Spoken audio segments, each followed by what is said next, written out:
The Eisendrache development files have given us a look at some incredibly cool cut features that never saw the light of day. Black Ops 3 Zombies' first DLC, the Eisendrache, is said by many to be the peak of the zombies, as good as it ever got. While the bows, panzer and low gravity are all very interesting tweaks to the gameplay, if Trek had their full vision realized, we could have seen even more. So in today's video, I wanted to continue our series of Black Ops 3 cut content and dive back into the Eisendrache's gameplay features, looking through the files to find cut content and bring all of it to you. And I will leave a link to my playlist in the description if you want to catch up on any of the other videos in this series after you are done with this one. But with that being said, stay tuned to find out all of the details.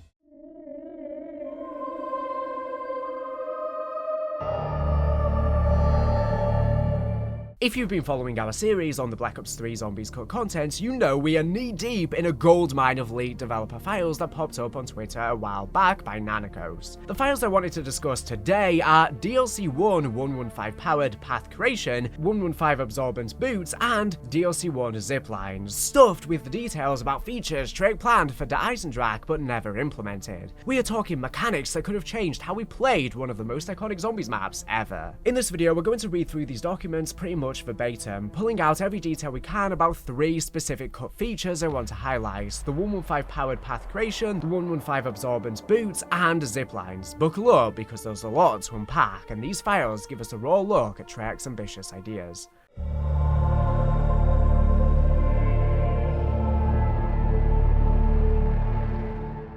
Let's start with the 115 powered path creation file. This document outlines a mechanic where Elements 115 would animate inanimate objects to create new paths for players. Now, this is a really ambitious thing we have never seen before in zombies and would make the map so much more dynamic. According to the file, the goal was to provide a unique and visually interesting method to block and unblock player paths, with the world moving around you. Essentially, a very complex and cool replacement for a door by unlocking new flying paths. Here's how it was planned to work. Players would find a damaged teleporter next to a collapsed structure, like a pile of rubble or a caved-in tunnel. When activated, sometimes requiring the map's power to be turned on first, the teleporter would release 115 energy, which would spread to the nearby rubble. The stones, dirt, or debris would then float into place, forming a permanent new path that couldn't be undone. We can see some remnants of this in the decorations around the Eisendrache, with floating debris covered in Elements 115, especially around the outskirts when you go from spawn. The file gives 2 specific examples. First, in the castle courtyard, there's a section of ramparts reduced to rubble from a previous zombie battle. Players would use an overturned teleporter next to this rubble, and the 115 energy would make massive stones fly through the air and animate into place, creating a new path across the ramparts. Second, in the Undercroft, players would find a collapsed tunnel. By activating a broken teleporter nearby, the rubble and dirt would float up, effectively uncollapsing the tunnel to make it walkable. The document emphasizes that these changes were permanent, meaning you'd reshape the map for the rest of the game. It's described as a way to make map navigation dynamic and visually spectacular, using 115 sci-fi magic to literally rebuild the environment. Sadly, there's no indication in the file about why this was cut. Maybe it was too complex to animate or balance, but it never made it past the concept change. And lots of people praised the Eisendrache for being a very simple and straightforward map, apart from maybe crafting the bows, but it's one I think everyone can jump into. It's very straightforward. I think it's one of the most streamlined maps, which is why it is so popular. Maybe this would have disrupted that a little bit and it's not as refined. We also know that Black Ops 3 was working right to the engine limits. They could not even add any more for Revelations, for example, which is why that map had so much cut. So maybe this was another problem similar to that. All that is left in the game is the areas that were meant to be, and now already repaired and able to be navigated, and remnants of the visuals in the floating debris. But we were supposed to see this move into place initially. And this is an image you can see of the example they gave in the document.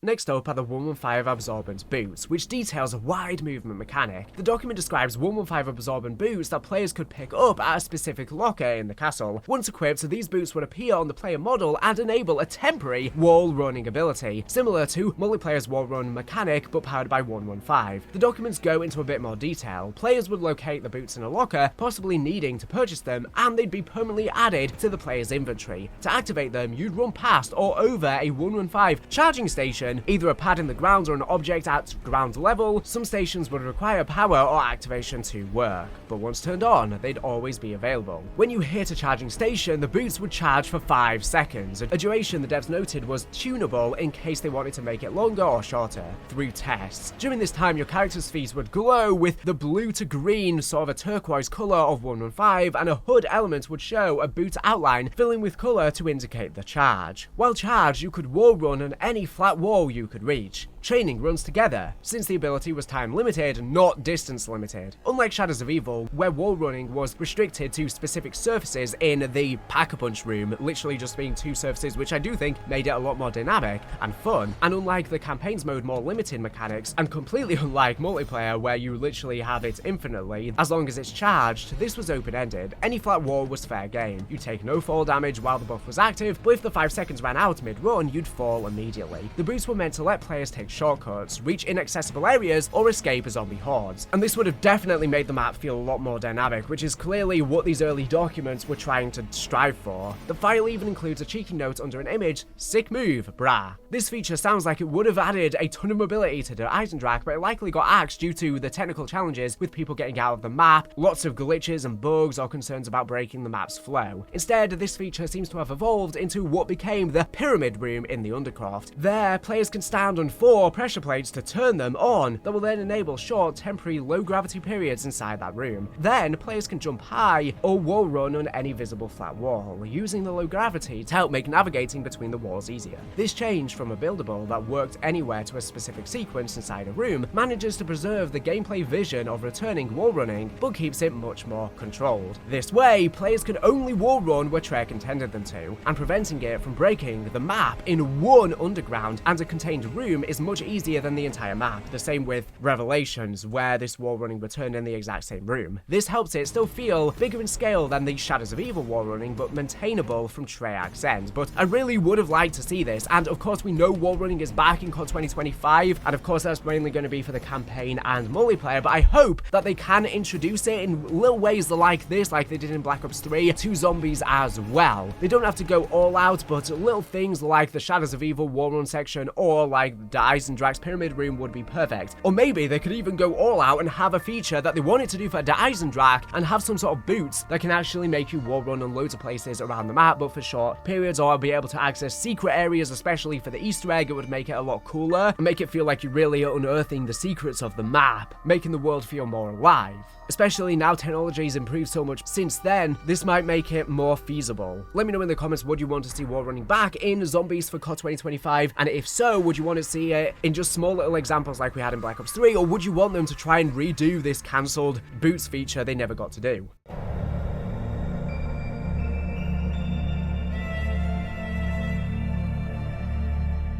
Now let's look at the ziplines document. This file describes ziplines designed for fast map traversal. Players could interact with a zipline at a high point, triggering an animation that would slide them down to a lower point on the map. While riding, you'd be locked out of actions like firing, reloading, or throwing grenades. You were just along for the ride. The document notes that some ziplines would let players hold the use button to disconnect partway through, but only if the ground below was normally traversable. Multiple players could use a zipline at once, though there was a short cooldown to prevent players from bunching up. Now, of course, we've seen ziplines on a lot of maps nowadays, Mauer Toten, Liberty Falls. So many maps have ziplines now, so this is nothing new, but at the time we didn't really see it much. Looking deeper, the file says normal and flaming zombies could use the ziplines too, chasing players down the line, which would have been crazy and similar to how we see the zipline in Call of the Dead work, but this zipline would have been more dynamic. Imagine looking back to see a flaming zombie sliding after you, something we'd eventually end up seeing in Tagged Toten, which shows that they always try and reuse their old concepts. Ziplines were one way, always going for a higher point to a lower one, fitting to Eisendrache's multi-level castle layout. The document doesn't specify exact locations, but given the map's vertical yet twisting layout, it makes it hard to think of areas it could work, especially because they wanted you to drop during periods. Perhaps maybe like the courtyard to the lower levels, ziplines would have been perfect for quick escapes or repositioning, but I see them becoming difficult to use in long distance travel for anywhere that the Wonder Spheres wouldn't work better, which is probably why we saw the jump pads instead of ziplines. ziplines, especially because they're mainly used to get from the rocket pad to the main map, and there's not really any playable space there, unless they were originally going to allow you to play on the mountain, maybe some streets down there, maybe you could even go in part of the village that of course then ended up coming as a multiplayer map in Black Ops 4. We also know the art was mostly done, as they planned on taking most of the animations from the campaign mission Black Station. Like the other features, there's no clear reason for the cut in the files, but it's likely due to exactly what we just discussed. There's basically nowhere in the map a zipline would be more effective than a Wonder Sphere for travel, and the Wonder Sphere is two ways and functions a lot better. And these are the images in the files.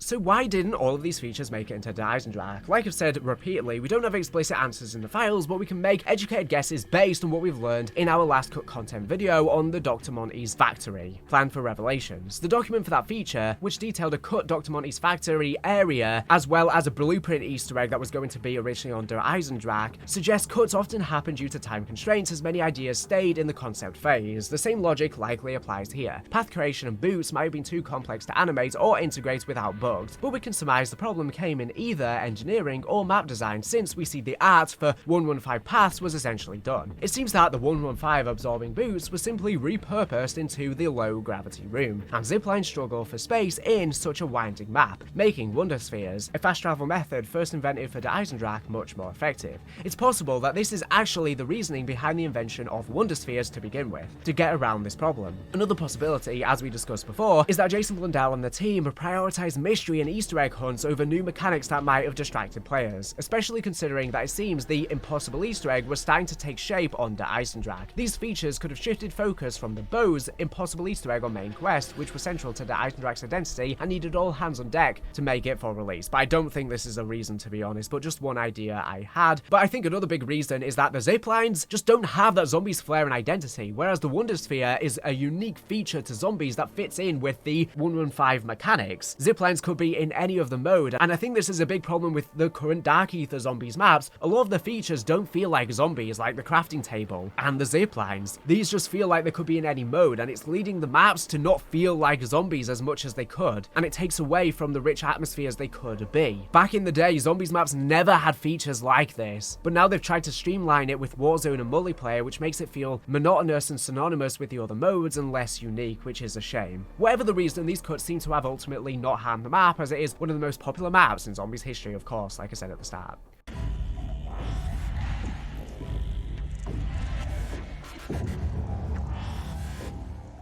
The big picture, though, reading through these files, powered path creation, absorbent boots, and ziplines show how ambitious Trek was with the Eisendrache. Even after creating stuff like the bows or blowing up the moon, they still managed to create ideas that they couldn't finish in time. They simply had too many good ideas for the Eisendrache, a problem that most game devs would love to have, I'm sure. And of course, two of these features made it. The only feature that has never made it is the wall running boots. But maybe we'll see that in COD 2025. Like I said, they always want to repurpose their ideas, even really old ones from 10 plus years ago. The 115 path creation would have let players reshape the map with floating rubble. The boots would have added multiplayer style mobility, and ziplines would have made traversal thrilling, with zombies hot on your heels. Each mechanic leaned hard into 115's sci-fi vibe, tying into the map's lore about teleporters and Element 115's power. But their absence might have helped keep the Eisendrache focused on its core strengths, the bows, the panzer, and the Easter egg. Still, it's wild to think how these could have changed the gameplay. Would you have loved wall running past zombies or rebuilding the castle with 115, or was the Eisendrache perfect without this stuff? Personally, I think the map is perfect. Like I said, it's a very streamlined map, and sometimes the too ambitious things do ruin that. However, I think this is stuff they could repurpose for COD 2025, especially if we're going to have Liminal Spaces maps or Dark Ether maps. It would be amazing. Especially now technology has advanced so much so, they could probably get around it much easier. Drop your thoughts in the comments down below.